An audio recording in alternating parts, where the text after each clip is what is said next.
Today we're going to make my grandma's chocolate chip cookie recipe, keto-ized of course. It's one of my favorite recipes, it's my husband's favorite recipe, and my kids just love it. And it's one of those recipes that I think everybody should know how to make, especially when you just are starting out with keto.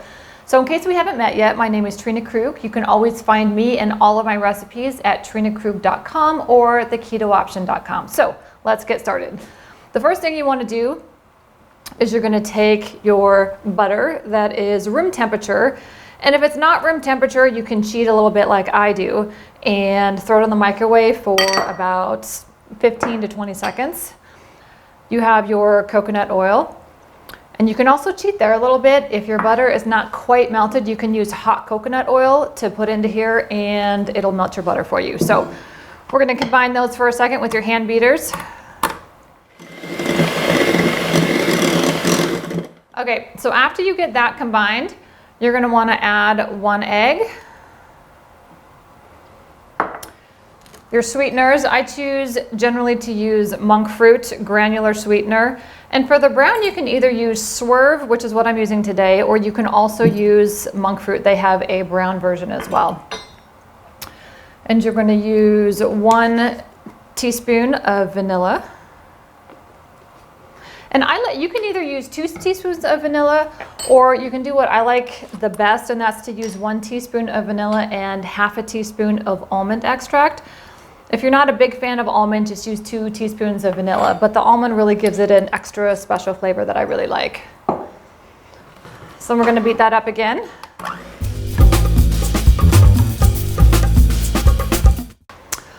All right, we're going to move that off to the side for now, and now we're going to work with some other dry ingredients. We have our almond flour, and we're going to add to that some baking soda, some sea salt, and I'm going to add 1 tablespoon of coconut flour. And coconut flour is optional, and what it does for the chocolate chip cookies is it gives them a little bit of extra fluff. So if you like your cookies thin and crispy, then don't use the coconut flour. But if you like them a little bit fluffier, then you can use, up to 2 tablespoons of coconut flour. I'm using 1 tablespoon because I like them kind of in between. So we're going to just add that in there and then mix these together.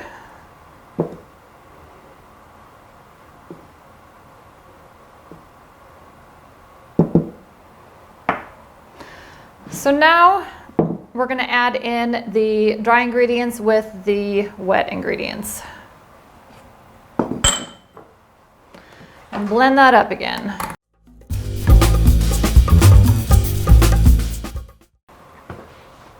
So the last thing we're going to do is add in our chocolate chips. I usually use about 3/4 of a cup. You can use up to 1 cup if you want, if you like some extra chocolate in there.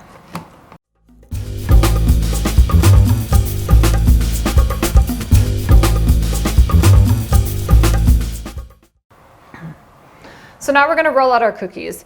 You can either use a cookie dough scoop if you want. I prefer just to roll them quick with my hands.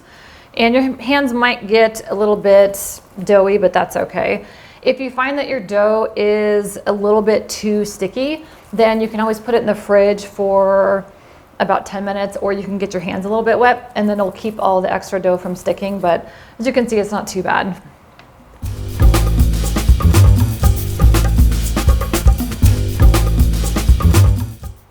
Okay, so now we're gonna go put these in the oven at 350 for about 9 to 11 minutes. And remember that you don't want them fully cooked when you take them out, because they're gonna finish cooking a little bit on the baking sheet. So 9 to 11 minutes is perfect for these.